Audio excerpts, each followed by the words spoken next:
कितने बम मारे, कितने मिसाइल मारे इस दफा जो 2-3 दिन पहले तकरीबन 180 कोई 200 180 में से कितने मिसाइल पहुंचे हैं उनकी जमीन तक, कितने लोग मरे हैं, कितने घर तबाह हुए हैं, मुझे आप बता दें। जैसे दिवाली में शबरात में पटाखे नहीं फटते, इस तरह उन्होंने हवाओं में उन्हें फाड़ दिया सारा कुछ।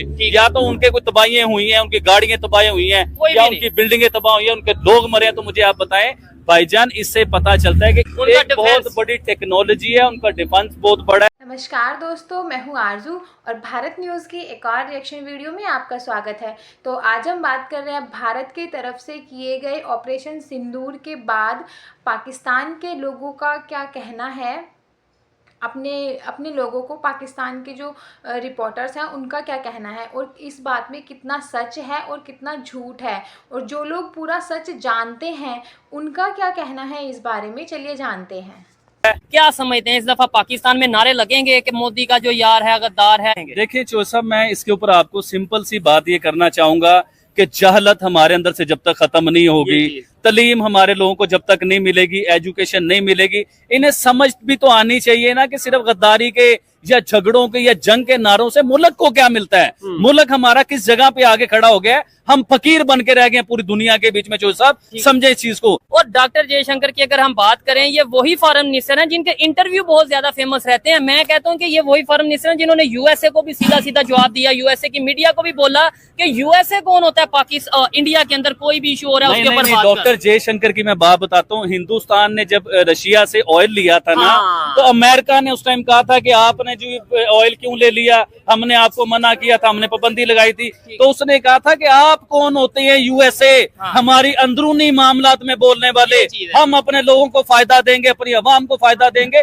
आप कौन होते हैं बोलने वाले। मुंह तोड़ जवाब दिया था उसने। अभी देखे जो मीटिंग हुई जहाँ सुभाष साहब ने पूरा ऐलान किया, जहाँ के पूरी जनरल असेंबली के बीच में जो सुभाष साहब ने पूरी मीटिंग की, जिसमें सिर्फ हिंदुस्तान का ही नाम लिया, हिंदुस्तान के कश्मीर का नाम लिया, तो उधर भी डॉक्टर जयशंकर ने ही उन्हें बीट किया, उधर डॉक्टर जयशंकर ने उनका जवाब दिया, सारी बातें की। देखें उधर भी पाकिस्तान के प्राइम मिनिस्टर अगर बात करते मुल्क की तरक्की की, अपने मुल्क को ऊपर ले जाए, इन्हें सिर्फ कश्मीर ही याद आता है उधर। और कश्मीर को और मामलों में आप कर सकते हो यार, लेकिन आपको उधर तरक्की की बात करनी चाहिए। हिंदुस्तान तो जाके बात करता है जी चांद पे जाने की, हिंदुस्तान बात करता है आर्टिफिशियल इंटेलिजेंस की, हिंदुस्तान बात करता है स्पेस की, हम बात करते हैं कश्मीर की। और कब तक कश्मीर की बात करोगे यार? या तो मुझे आप ये बताओ ना, पिछले 20-25 सालों में आपने कश्मीर की इतनी बड़ी जनरल असेंबली में जाके कश्मीर का कोई हल निकला? हिंदुस्तान तो जाके बात करता है जी चांद पे जाने की, हिंदुस्तान बात करता है आर्टिफिशियल इंटेलिजेंस की, हिंदुस्तान बात करता है स्पेस की, हम बात करते हैं कश्मीर की।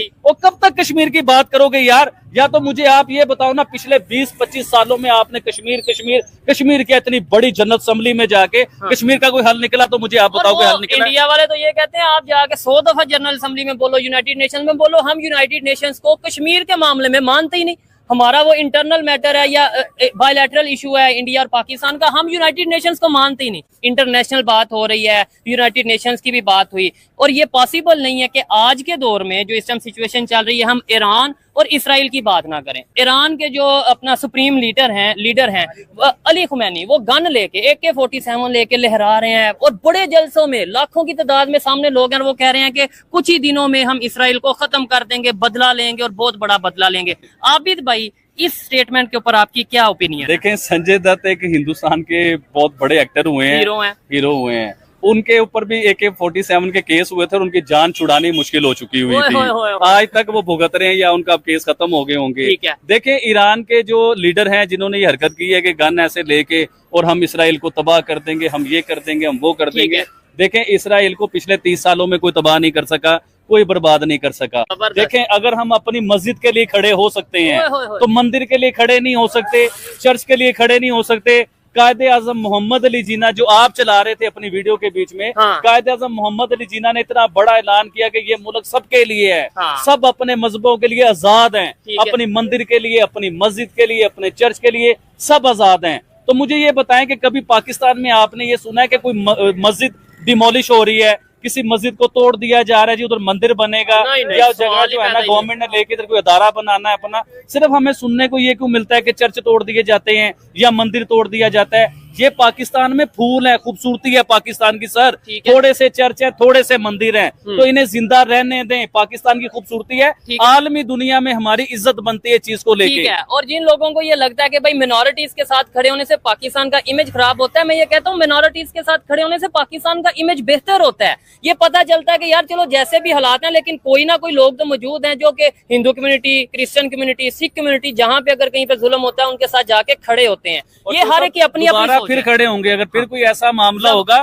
तो पूरी दुनिया को बताएंगे कि ये सब कुछ हो रहा है। तो सबसे पहले तो ये कि भाई जैसे कि पाकिस्तान की गवर्नमेंट अपने लोगों को दिखा रही है कि उन्होंने भारत को कितना नुकसान पहुंचाया है, उन्होंने भारत के राफेल गिरा दिए, तो लोगों ने खुद बता दिया है कि भारत ने पाकिस्तान से जो ड्रोन आए थे उनको गिरा दिया दिवाली के पटाखों की तरह।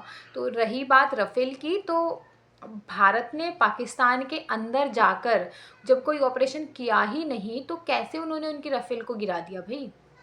बाकी बात करें पाकिस्तान की, तो पाकिस्तान के पीएम ने एक जनरल असेंबली में सिर्फ भारत और कश्मीर की बातें ही करी हैं, जहां डॉक्टर एजे शंकर ने उनको जवाब भी दिया और फ्यूचर में आगे बढ़ने की बातें कही उनको। लेकिन पाकिस्तान इन 78 सालों से सिर्फ भारत और कश्मीर के मामले पर ही अटका हुआ है। आज के लिए इतना ही। जय हिंद, जय भारत। आप लोगों को वीडियो पसंद आती है तो लाइक, शेयर और कमेंट करिए और चैनल को भी सब्सक्राइब कीजिए। Thank you.